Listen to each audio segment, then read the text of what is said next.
Hello po at maligayang pagbabalik. Narito po ang compilation videos na mula sa Love Stories playlist na sana po ay magustuhan po ninyo. Maraming salamat po. Unang video. Ako at si Jason ay tinaguri ang high school sweethearts. Hindi kami mapaghiwalay. Sabay kaming kumakain, magkatabi kami sa upuan sa klase at hatid sundo niya ako sa paaralan. Sabay din kaming gumagawa ng mga takdang aralin at kapag kinakailangan ng magkapares sa mga paligsahan sa eskwelahan ay kaming dalawa ang pinagtatambal. Kahit magkatinginan kami ay alam na namin ang nais ng bawat isa sa amin. Mukhang kami na ata ang tinadhana para sa isa't isa. Nung malapit na kami magtapos ng sekundarya ay madalas namin pinagkukwentuhan ang mga pangarap naming dalawa. Balak naming pareho magpatuloy sa kolehiyo at nais niyang makapagtayo ng sarili niyang kumpanya tungkol sa teknolohiya. Sa tuwing tinatanong niya kung ano pang balak ko, ay pabiro ko itong sinasagot na ako ang magiging tagapamalakad ng kanyang kumpanya. Ang pagmamahalan namin ay hindi matitibag ng kahit na sino, maliban na lamang nung biglang nang himasok ang aking mga magulang. Pinipilit nila akong makipag-date sa isang lalaking mula sa isang marangyang pamilya. Parang may magnet ito sa gulo dahil madalas itong nasasangkot sa kaguluhan. Kaya naman sinukuan na ito ng mga magulang niya at sinabi ng mga magulang niya kila mama at papa na kung papakasalan ko daw ang anak nila ay bibigyan niya kami ng napakalaking pera. Sa totoo lang, hindi ko alam na may ganoon silang kasunduan. Pinilit nila akong makipagkita sa lalaking iyon. Isang araw, dinala ako sa isang restaurant. At laking gulat ko nang makita kong may isang binatang nakaupo sa mesa. Dali-daling umalis ang aking mga magulang at iniwan kaming dalawa. Ayoko namang maging bastos, kaya nanatili ako. Kaya lang, ang sunod ko nang naalala ay nagising ako sa isang motel at walang saplot habang katabi ang binatang iyon. Wala akong maalala na uminom ako ng kakaibang inumin. Sa katunayan, base sa naalala ko nung mga panahong iyon ay tumikim lang ako nung binili niyang juice. Nung unang tikim ko, kakaiba ang lasa. Sabi niya, cocktail drink daw iyon. Hindi ko nagustuhan ang lasa kaya hindi ko ito naubos. Pero hanggang doon na lamang ang natatandaan ko. Nanlumo ako dahil sigurado akong nilagyan niya ng kung ano yung inumin ko na naging dahilan kung bakit wala akong matandaan at walang malay sa nangyari. Sa sobrang takot ko noon ay dali-dali kong sinuot ang aking saplot at tumakbo pa uwi at naligo. Habang naliligo ako, hindi ko mapigilang mapaluha dahil ninakaw niya ang pagkababae ko. Hindi ko magawang sabihin ang nangyari sa aking mga magulang at natatakot naman akong aminin ito sa aking nobyo. Ilang beses din akong kinukulit ng aking mga magulang na lumabas kasama ang binata. Pero hindi na ako kailanman makikipagkita sa halimaw na iyon. Hanggang sa nalaman kong nabuntis ako dahil wala pang nangyayari sa amin ng nobyo ko, kaya't sigurado akong sa binatang halimaw ang dinadala ko. Gustuhin ko man ipalaglag pero inunahan ako ng konsensya at inamin ko ito sa aking mga magulang. Akala ko lubha silang magagalit pero hindi sila nagalit o sumigaw man lang. Bagkos, tila ba ay napakasaya pa nila at ayon sa kanila ay dapat magpakasal na ako sa lalong madaling panahon. Subalit, paano ang mahal kong kasintahan? Mahal na mahal ko siya pero hindi ko alam kung kamumuhuyan, kasusuklaman o maniniwala siya sa oras na sabihin ko ang nangyari sa akin. Nag-imahe ako na ako ang nasa kalagayan niya. Naisip ko, sino ba naman ang maniniwala sa nangyari sa akin? Kumbaga, nasira na ang tiwalang binigay niya sa akin. At kung tatanggapin ba niya ang batang dinadala ko kung aminin ko man ang totoo?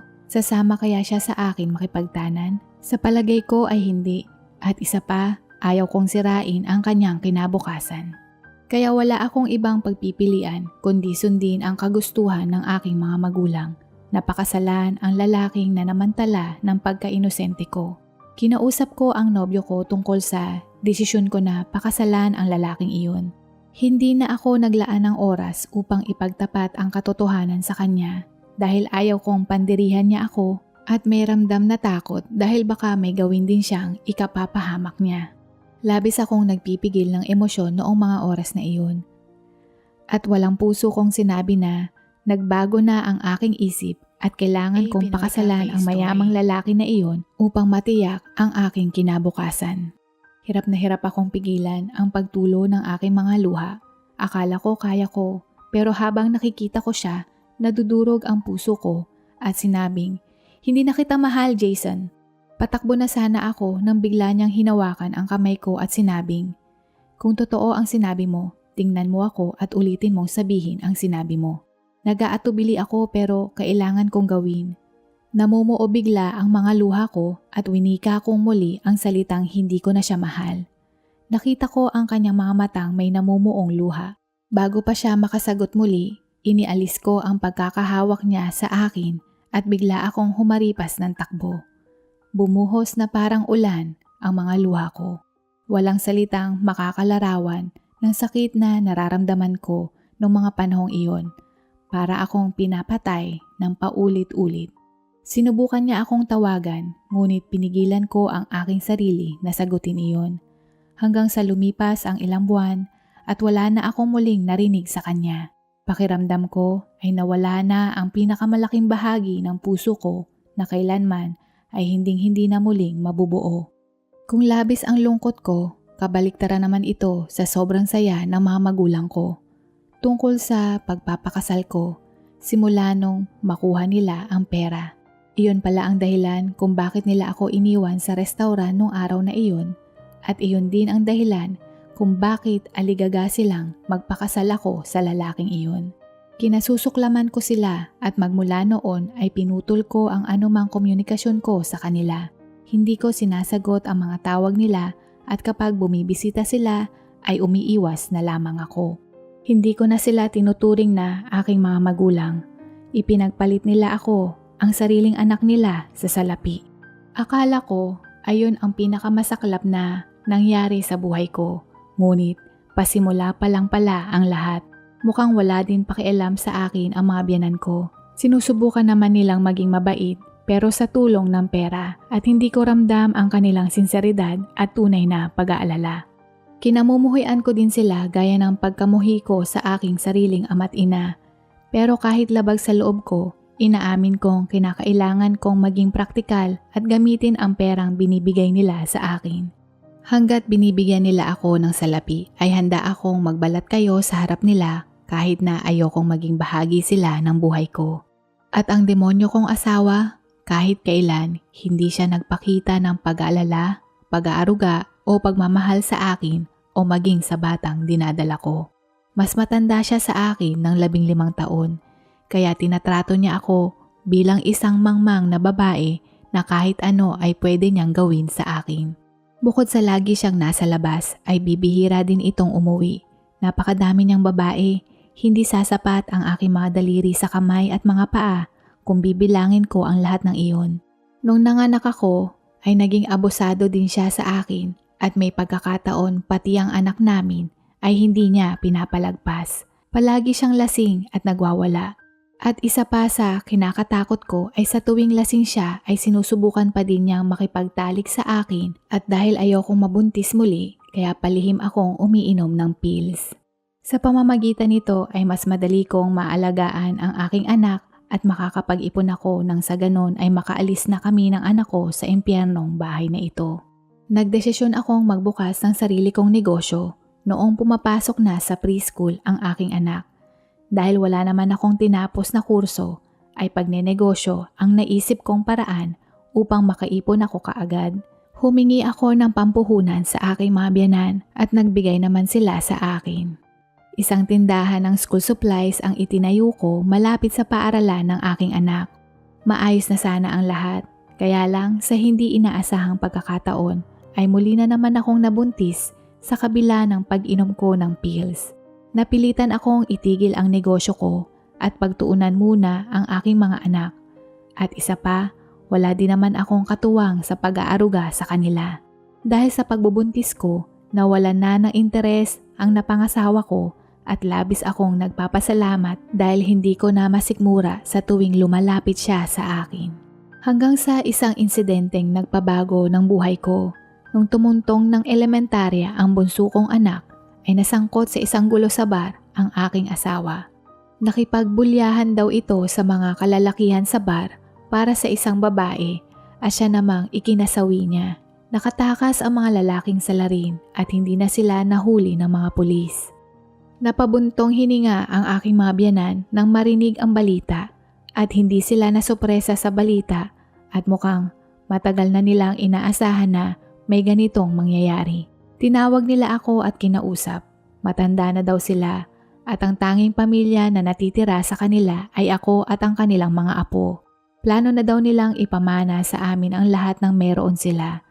Nagpasalamat ako sa kanila pero sa kaibutura ng puso ko ay wala man lang akong maramdaman. Hindi ko din kailanman tatanawin na utang na loob ang lahat ng itinulong nila. Kulang pa iyon sa mapait na naranasan ko sa kamay ng anak nila. Gayunpaman, kahit kaunti, nakaramdam ako ng awa para sa kanila. At di nagtagal, pinasa na nila sa akin ang pamamalakad ng negosyo nila na nakatuon sa pagbibenta ng mga second-hand na sasakyan. Maayos na daw ang operasyon doon at maging ang mga empleyado, kaya ang tanging responsibilidad ko na lamang ay ituloy at pangalagaan ang negosyo. Siguraduhing walang magnanakaw at nagtatrabaho ng maayos ang lahat ng mga empleyado. Tinuruan nila ako ng kalakaran at pamamahala ng negosyo bago pa sila tuluyang magretiro.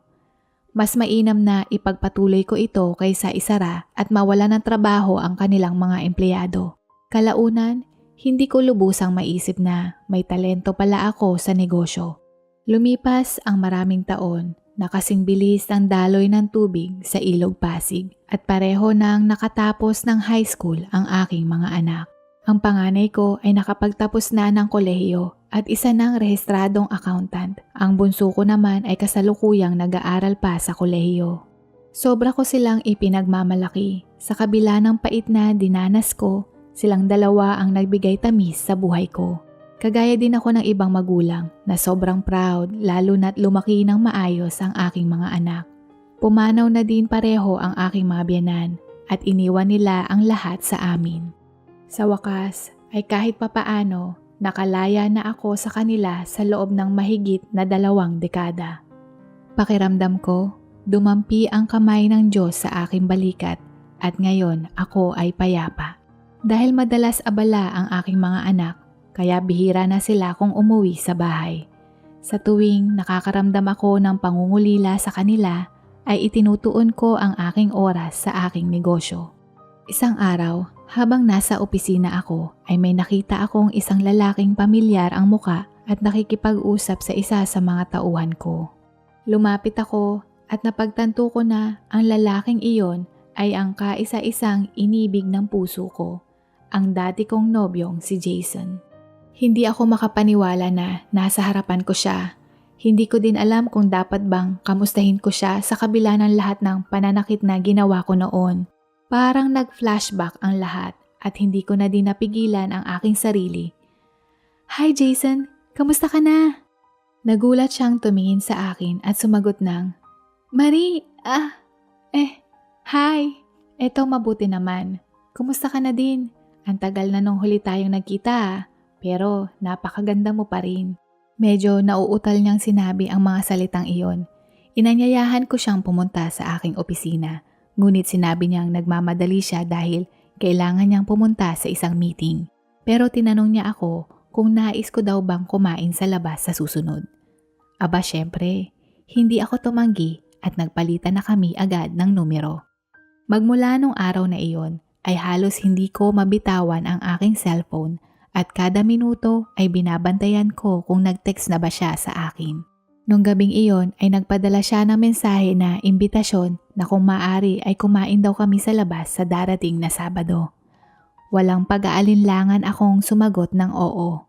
Naririnig ko ang lakas ng tibok ng puso ko noong mga panahong iyon at ang ngiti ng aking mga labi lumampas na sa aking tainga. Nung gabing kumain na kami ay napakarami ng aming napag-usapan at hindi na namin namalaya na inabot na kami ng pagsara ng restaurant. Nagpapasalamat ako dahil hindi niya nabanggit ang tungkol sa masakit naming paghihiwalay at sa halip ay nag-usap lang kami tungkol sa mga bagay na pinagkakaabalahan namin ngayon at mga plano sa isa't isa sa hinaharap. Bigo man siyang tuparin ang pangarap niyang magbukas ng kumpanya ng teknolohiya at ngayon ay masaya siyang nagtatrabaho bilang isang guro ng sekundarya sa asignaturang matematika. Tinanong ko kung anong pangalan ng paaralan na pinapasukan niya at laking gulat ko dahil doon din nag-aral ng high school ang aking mga anak. Sinabi niya na kilala daw niya ang mga anak ko at ayon sa kanya ay napakabuti at matatalino ng mga ito. Kapwa kaming nagulat at sinabi niya na tila napakaliit nga yata ng mundo. Meron din siyang naging karelasyon noon pero hindi ito tumagal kaya itinuon na lamang niya ang sarili sa trabaho. Matapos ang pagkikitang iyon ay napadalas na ang pagkikita namin para kumain o uminom. Sa tuwing kasama ko siya, pakiramdam ko bumalik muli ang dati kong pagkatao at pagiging bilang dalaga.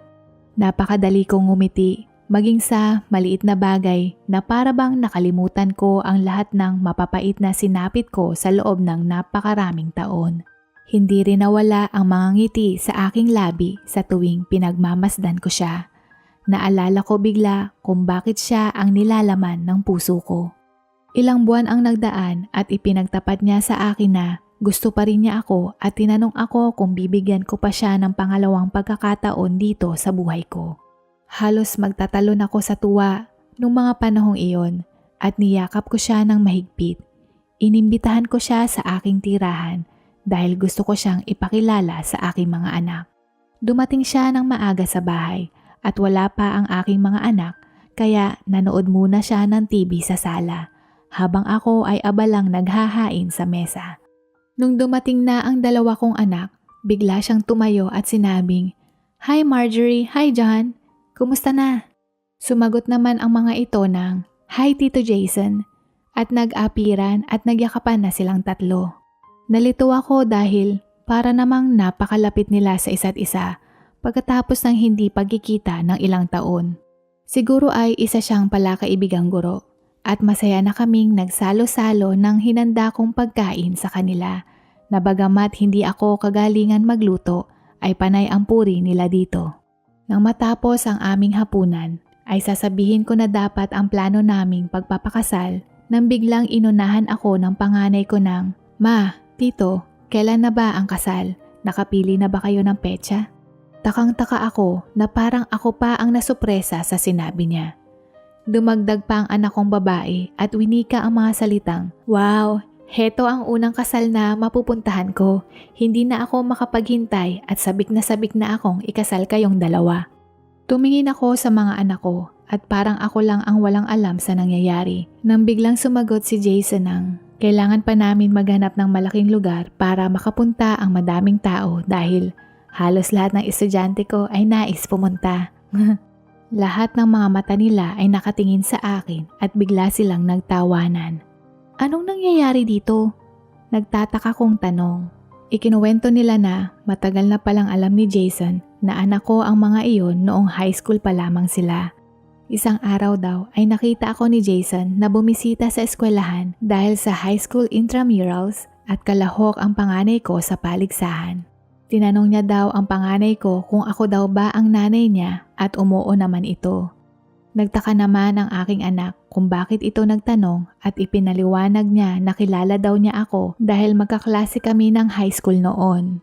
At nung sinabi niya iyon ay biglang naalala ng aking anak ang lalaking nakwento ko sa kanila noon. Sa totoo lang, napilitan akong ikwento ang lahat sa aking dalawang anak dahil napakalupit ang kanilang ama sa kanila. Nagpapasalamat ako dahil naunawaan nila ang lahat at nag-aalala sila sa akin. Kabilang sa mga naikwento ko ay ang pagmamahala namin ni Jason noon. Lakas loob tinanong ng panganay ko ang guro kung siya ba ang dati kong kasintahan at umoo naman ito. Pinakiusapan ni Jason ang aking anak na panatilihing sikreto ang kanilang pagkikita dahil ayaw niyang makaabala. Naging malapit ang dalawa maging sa labas ng paaralan. Inilihim nga niya ito sa akin, ngunit ibinahagi naman niya ito sa kanyang kapatid na babae. Kaya noong nag-high school na din ang aking bunso ay agad siyang ipinakilala ng kanyang kuya kay Jason at naging malapit na din sila sa isa't isa. Sa loob ng mga taon na iyon ay madaming beses na nilang iminungkahi sa kanilang guro na kausapin ako pero nahihiya daw siya. Nung nagkaroon na siya ng lakas ng loob ay ipinaalam ng aking anak ang eksaktong oras ng pagpunta ko sa negosyo namin at agad niya akong sinadya ngunit nagpanggap siyang nagkataon lang ang lahat. Matagal na pala nilang gustong mangyari ito. Pinilit kong hingin ang paliwanag ng aking mga anak kung bakit nila ito inilihim sa akin ng mahabang panahon. Ma, alam naming nasira ang buhay mo. Gusto lang namin maibalik ang dati mong sigla at ang buhay na nawala sa'yo. Alam naming isang napakabait na tao ni Tito Jason at hindi ka niya sasaktan. Bukod doon, ramdam naming mahal niyo pa rin ang isa't isa. Opo, plinlalo naming ilihim ang lahat sa inyo dahil ayaw din naming puwersahin si Tito Jason kahit ilang taon na namin siyang sinasabihan. Sana po hindi po kayo magalit sa amin. Pasensya na po ma. Paliwanag ng bunso ko. Ako? Magagalit? Hindi galit ang naramdaman ko kundi tuwa. Tumayo ako at niyakap ko silang dalawa. Hindi na rin namin mapigilan ang mapaluha sa saya. Kahit na pinaghiwalay kami ng tadhana pa din ang nagbuklod sa aming dalawa. At sa pagkakataong ito, kinasal ako sa taong nag-iisang may-ari ng puso ko. At biniyayaan kami ng may kapal ng isang supling kahit na ako ay may edad na.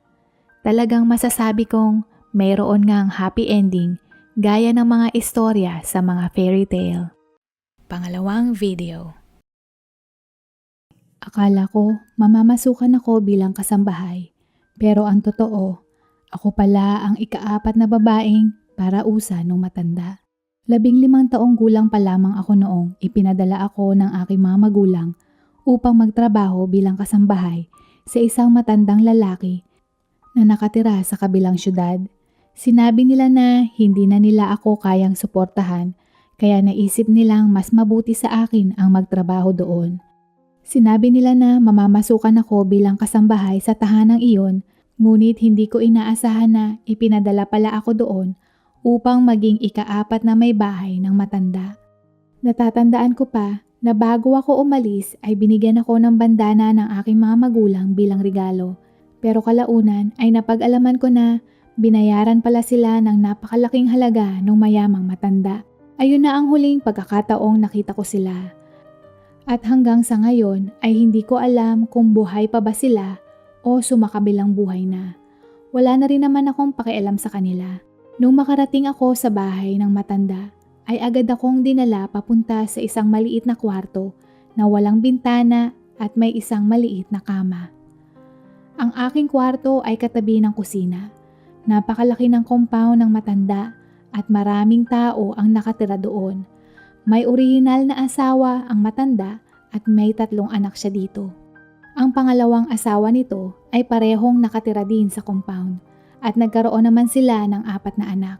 Ang ikatlong asawa ay pumanaw na at umalis sa lugar ang mga anak nito at ang tinutuluyan ko ngayon ay isa sa mga kwarto ng dating ikatlo niyang may bahay.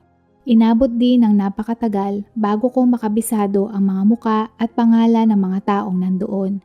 Inatasan nila akong tumulong sa mga kasambahay doon pero ang aking pinakatrabaho ay ang manatili kasama ng matandang mayaman sa kwarto nito tuwing gabi at gawin kung ano man ang ipapagawa nito. Pakiramdam ko, dinaig ko pa ang isang manika dahil naging isang laruan ang turing sa akin na itatapon na lang kapag hindi na sila nasisihan na paglaruan ako. Hindi lang ang matanda, pati na rin ang mga kamag-anak nilang na naninirahan sa compound. Napakababa na ng tingin ko sa sarili ko. Sa kabila ng impyernong pinagdadaanan ko, ay nanatili akong tahimik at parating nakayuko.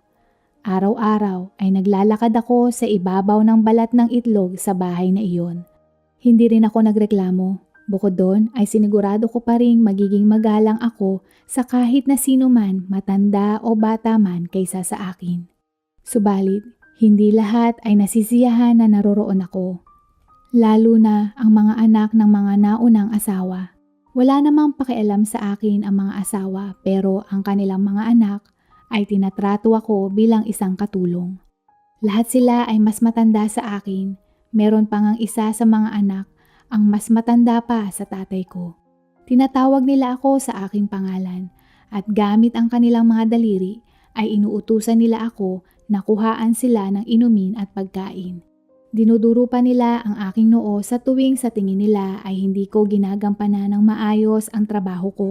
Mas grabe ang pakikitungo nila sa akin kumpara sa ibang mga kasambahay doon.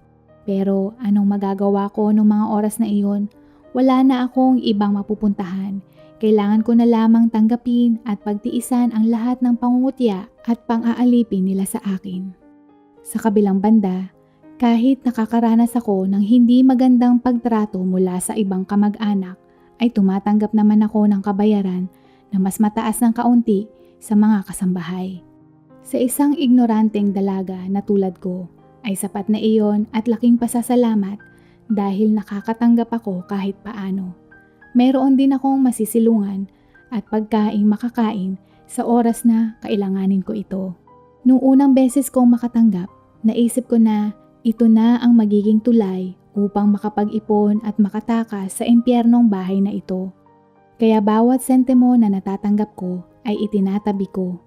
Nakakahiyaman ngunit maging ang mga barya na nakakalat sa bahay ay kinukuha ko. Alam kong higit pa doon ang nararapat sa akin at ang ipon ko ang magiging susi upang makamtan ko ang kalayaang inaasam ko. Gagawin ko ang lahat upang makawala sa pagkakabilanggo sa buhay na hindi ko kailanman ginusto.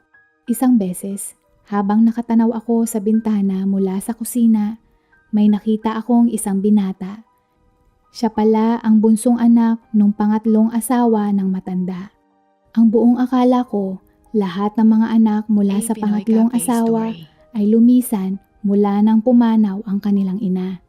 Ngunit, ang bunso na nagngangalang Eduardo ay naiwan pala at nakatira sa bukid ng matanda. Nung una kaming magkasalubong, ay ngumiti siya sa akin at ang tono ng pananalita niya ay ibang-iba sa mga kapatid niya sa ama. Malambing ang boses at hindi ko naramdaman na tiningnan niya ako ng mababa. Maraming beses kaming nagkasalubong at sa tuwing nangyayari iyon ay sinasalubungan niya ako ng mga matatamis na ngiti. At hindi nagtagal, nabighani ako sa binata. Kaya ang tanging nagpapasaya, lalong-lalo na sa tuwing umaga, ay si Eduardo. Binigyan niya ng kaunting saya ang malungkot kong buhay sa lugar na iyon. Nagdesisyon siyang manatili sa kabila ng pag-alis ng kanyang mga kapatid sa kadahilanang nais niyang magtrabaho sa tatay niya at makaipon ng sapat na pera upang makapagbukas ng maliit na negosyo sa hinaharap. May negosyong taniman ng prutas ang matanda. Kilala ang kanilang mga tanim na mangga. Napakalaki ng taniman niya at hindi mo matatanaw ang lahat gamit ang iyong dalawang mata. Nagtatrabaho sa taniman si Eduardo. Siya ang namamahala sa pagpitas ng mga mangga at naghahatid sa kalapit na palengke at iba pang bagsakan upang iangkat ito sa ibang bansa. Kahit na si Eduardo ang pinakabata, ay mas matanda siya sa akin ng 8 taon. Payat, may katangkaran, morenong maskulado at mayroong matatamis na mga ngiti. Itinago ko ang damdaming nararamdaman ko kay Eduardo dahil pakiramdam ko, hindi ako ang babaeng nababagay sa kanya. Itinuring ko siyang bilang kaibigan na nakakaunawa sa pinagdadaanan ko. Nakaramdam daw siya ng awa sa akin dahil nasaksihan niya kung paano ako tinatrato ng mga taong nandoon. Dahil pareho din ang naging kalagayan ng kanyang ina noong mga panahong nandoon sila naninirahan. Kaya nakikita daw niya sa akin ito. Palagi niya akong binibigyan ng mga sariwang pitas na gulay at matatamis na mangga. At kung minsan ay inaabutan din niya ako ng pera para makabili ako ng aking mga kagamitan. Masaya akong kinakain ang mga pagkaing binibigay niya, pero hindi ko ginagastos ang ibinibigay niyang salapi at sa halip ay itinatabi ko din ito. Batid kong alam niya ang ginagawa ko, kaya patuloy pa din siya sa pagtulong. Makalipas ang ilang taon, ay nakaramdam kami ng kakaiba sa isa't isa. Ang nadarama ko noong pilit kong tinatago, ay unti-unting nangingibabaw. Alam naming hindi nararapat na magkagusto kami sa isa't isa, pero hindi na namin ito kaya pang itago. Kapag nagkakasalubong kami, ay pareho kaming naghahawak ng kamay at parang may kuryenteng dumadaloy sa aming katawan. Isang araw ay hindi na namin napigilan ang aming mga sarili at nakagawa kami ng isang bagay na hindi dapat. Gabi ng araw ng Sabado, nakita niya akong lumabas sa kwarto ng matanda. Tinanong niya ako kung anong nangyari, ngunit bigla na lamang akong humagulgol. Nakita niya ang malaking pasa sa aking mga braso at binti at mga galos mula sa sugat dahil sa pagmamalupit. At doon niya na nalaman na matindi pala ang nararanasan ko sa kamay ng ama niya. Agad siyang tumakbo papasok sa kwarto ng matanda at bigla na lamang akong nakarinig ng mga sigaw at basag. Pinalaya siya ng kanyang mga kapatid at sinigawan ng matandang mayaman na kung hindi siya aayos ay marapat na umalis na lamang siya sa bahay. Simula daw noon ay hindi na niya ituturing na anak si Eduardo. Kahit daw hindi gusto ni Eduardo na umalis, kapag may nakita siyang ginawa nito na nakakairita ay hindi siya magdadalawang isip na palayasin ito. Pagkabalik sa tahanan ng matanda at iba pa nitong mga anak, ay dali-dali akong pumunta kay Eduardo. Nakita ko ang mga galos at pasa na natamo niya matapos siyang pagbubugbugin ng pamilya niya. Tinulungan ko siyang bumalik sa kanyang kwarto at sinabi ko sa kanya na hindi na niya ako kailangan protektahan. Sa halip na sagutin niya ang sinabi ko, ay bigla niya akong niyakap ng napakahigpit at bumulong ng kailangan kong protektahan ang taong mahal ko. Hindi ko inaasahan na sasabihin niya iyon, ngunit mas lalo kong ikinabigla noong hinalikan niya ako. At nung gabing ding iyon ay naging isa kaming dalawa at hindi inalintana ang mga sakit ng aming katawan na natamo namin dahil sa pagmamalupit ng iba. Pagkatapos ay nakaramdam ako ng takot na baka malaman ng ibang tao ang namamagitan sa aming dalawa. Ngunit hindi namin mapigilan ang bugso ng aming mga damdamin at nagkikita kami ng palihim hanggat kaya namin.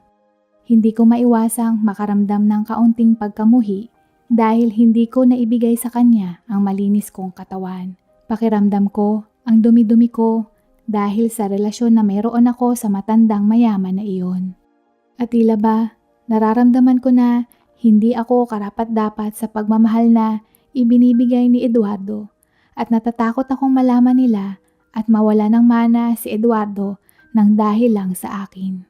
Handa kong isakripisyo ang kaligayahan ko, makita ko lang na nasa mabuti ang taong pinakamamahal ko. Ayokong maging pabigat sa kanya, ayokong makita siyang naghihirap dahil sa akin. Minsan ko nang inihayag ang mga tumatakbo sa isipan ko at mga plano. At sinabi kong hindi pa huli ang lahat at maintindihan ko kung ano man ang mapagdesisyonan niya.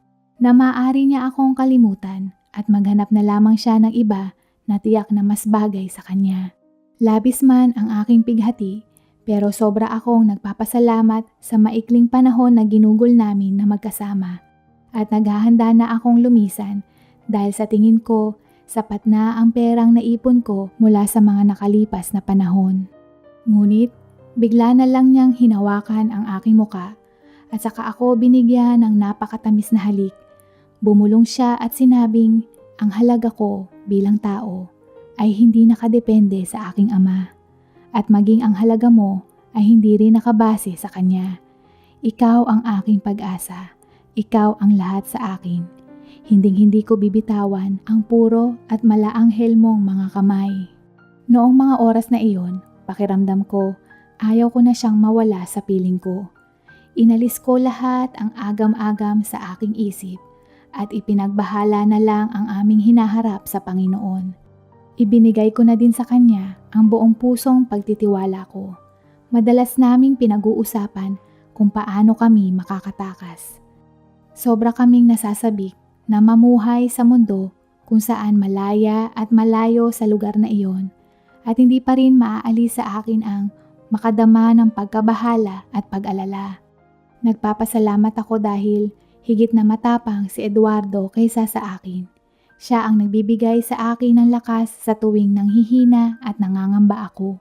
Ayon sa kanya, hindi naman ako legal na asawa ng kanyang ama dahil hindi kami kasal. Wala daw akong obligasyon na manatili sa impyernong iyon. Maging siya ay kahit anong oras ay pwedeng umalis, ngunit kailangan niya lang daw ng pera upang makaraos sa buhay. Pareho kami ng ninanais na makawala sa bilangguan na iyon, ngunit pinili naming pareho na manatili sapagkat kailangan namin ng pera. Kaya hanggat kaya namin ay naging masinop kami upang makaipon ng pera. Hanggang sa isang araw ay hinila niya ako sa likuran ng aming bahay at sinabing handa na daw kaming umalis sa compound na iyon. Nakaipon na daw siya ng sapat na pera, nakakasya sa aming dalawa sa isang buong taon kahit na hindi kami magtrabaho. May ipon din naman ako at maaari iyon ipandagdag sa amin. Malakas din ang kumpiyansa niya sa kanyang sarili na makakahanap siya agad ng trabaho dahil sa pagiging eksperto niya sa pagpapalakad ng taniman ng mangga. Nakakakuryente ang mga salita at para ba akong nagagayuma sa mga bawat salitang lumalabas sa kanyang bibig. Hindi ko na naisip ang aking sasabihin at hinayaan ko na lamang na magsalita ang aking puso. Oo, handa na akong sumama sa iyo. Takasan na natin ang lugar na ito. Malambing kong sambit habang ang aking mga braso ay nakayapos sa kanyang baywang. Nung gabing ding iyon, nagpa siya kaming magtungo sa lugar na malayo sa kanyang ama at napadpad kami sa Ilocos Norte. Nakakuha naman ng trabaho si Eduardo sa isang taniman din ng mangga. Ako naman ay naging serbedora sa isang kainan na malapit sa tinitirhan namin. Makaraan ang isang taon ay naging pamilyar na kami sa lugar at sinabi niya na nais niyang magtayo ng negosyo. Sa tingin daw niya ay mataas ang tsansang magtagumpay ito. Balak niyang magtayo ng isang maliit na food cart sa isang mall at ang aming magiging produkto ay mango shake. Ayon sa kanya, ang pagiging masarap ng inumin na iyon ay nakadepende sa kalidad ng mangga na kung saan ay eksperto siya sa pagpili. Napapansin din niya na bibihira ang naglalagay ng purong mangga kaya mas lalo siyang naging desidido na magiging matagumpay ito. At tama nga siya. Una pa lamang ay pumatok na ito sa masa. Madalas ay pinipilahan na din kami ng mga tao at kalaunan ay pinalad kaming makapagpatayo ng iba pang food cart sa iba pang mall at malapit sa universidad sa probinsya. Ako at si Eduardo ay parehong hindi nakaramdam na maging parte ng isang tunay na pamilya. Buong buhay namin ay naramdaman namin ang pag-iisa at pangungulila. Iniwanan na din ni Eduardo ang pamilya niyang hindi niya minsan naramdaman ang mainit na pagmamahal ng isang pamilya. Kaya nagpa siya kami na kung sakaling kami ay magkakaanak, ay sasabihin namin na pareho kaming galing sa ampunan. Para sa amin, ang tunay na pamilya ay hindi nakabase sa kung kayo ay magkadugo, sa halip ay sa kung papaano nyo mamahalin at rerespetuhin ang isa't isa. Nakita namin ang kabutihan at nagtiwala kaming pareho sa bawat isa. Hindi na rin nagtagal at biniyayaan kami ng isang anak. Ang anak namin ang naging simula ng pangarap namin na magkaroon ng isang pamilya. At di naglaon ay nadagdagan pa ito ng 3 pa. 25 taon na ang nakakalipas. Ngayon ay may isa na kaming kainan na naghahain ng mga sikat na pagkaing Pinoy at syempre hindi mawawala ang espesyal namin na mango shake. Malalaki na ang aming mga anak at isa dito ay may pamilya na. Tinutulungan nila kami sa pamamalakad ng aming negosyo. Isa sa paborito naming libangan ng asawa ko ang pagbibiro sa aming mga anak na mag-asawa na sila upang magkaroon na kami ng maraming mga apo dahil gusto naming palakihin ang aming pamilya. Kahit ilang napakalakas na bagyo ang aming dinaanan ni Eduardo, ay magkahawak ang aming kamay at batid naming lilipas ito at muli din namin masisilayan ang sikat ng araw. Kapit-bisig at nakangiti naming haharapin ang mga panahong natitirang buhay namin dito sa mundo. Dito na po nagtatapos at sana po ay nagustuhan po ninyo ang mga kwentong ito. Hanggang sa muli, paalam at God bless po!